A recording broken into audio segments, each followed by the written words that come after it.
symbol. This is an emblem of a secret society. A secret society of Freemasons called the Illuminati, the illuminated ones, the enlightened ones. They connected themselves to another group of Freemasons in France, in the south of France, referred to as the Thierry de Sion, French Grand Orient Temple Masons.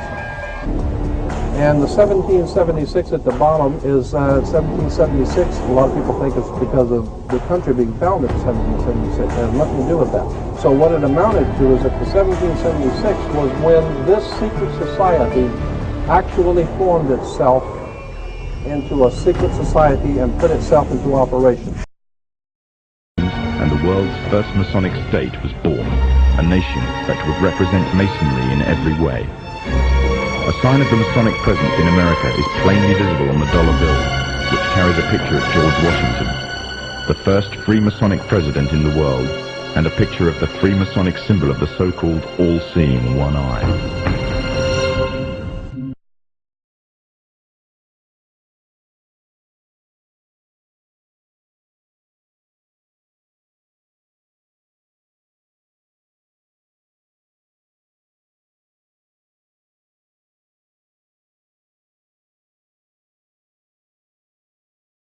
Nuit Corruptus, Novus Ordo Seclorum, and that was in 1774 that the Bavarian Illuminati drew up their plans for what they were going to do in America and how they were going to do it.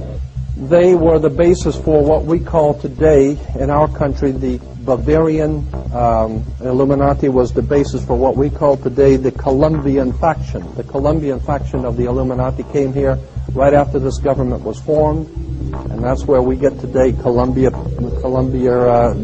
Space Shuttle, Columbia Movies, Columbia Television, Columbia Records, everything, Columbia University.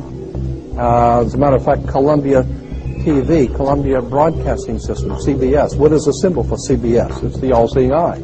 And that's why our government is in the District of Columbia, because these guys own our government. They print our money, and they own not only the government, but they own you. You are their property.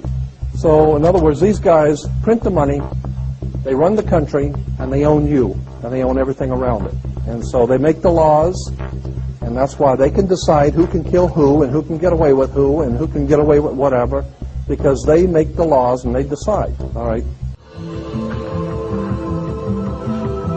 Iraq was the home of the very advanced culture going back to 4000 BC down to around 2000 BC of Sumer.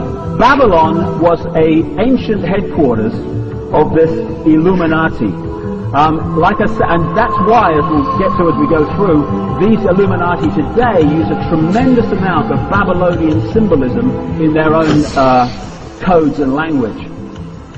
This is the area I'm talking about. Egypt came into it as well, but this area was crucial. These families sported themselves out into Europe, where they became the aristocracy of Europe and the royal families of Europe. When you go back to Babylon, you find that they worship the Trinity of Nimrod, the father, who they symbolize as a fish, Ninos Tamos, the son, Queen Semiramis. The Romans used to worship Queen Semiramis under the term Venus Columba, Venus the dove, because the Babylonians used to symbolize Semiramis as a dove. In French, the word for dove is Columba. The goddess, Queen Semiramis, as portrayed on an ancient coin. I've seen her somewhere before. When I research these secret societies, I have found that at the very heart and core of all these secret societies lurks the Kabbalah. The Kabbalah is the ancient Jewish mysticism. It is a method of encoding information through a system of mathematics and numbers. It is some of the most ancient knowledge that man has ever possessed and has been kept secret and given only to those who have proven themselves worthy through the process of initiation. Nobody knows where it comes from. I can tell you this, it was there long before the Jews came along. The Jews just took it and preserved it, and they passed it down, and it's used by everybody.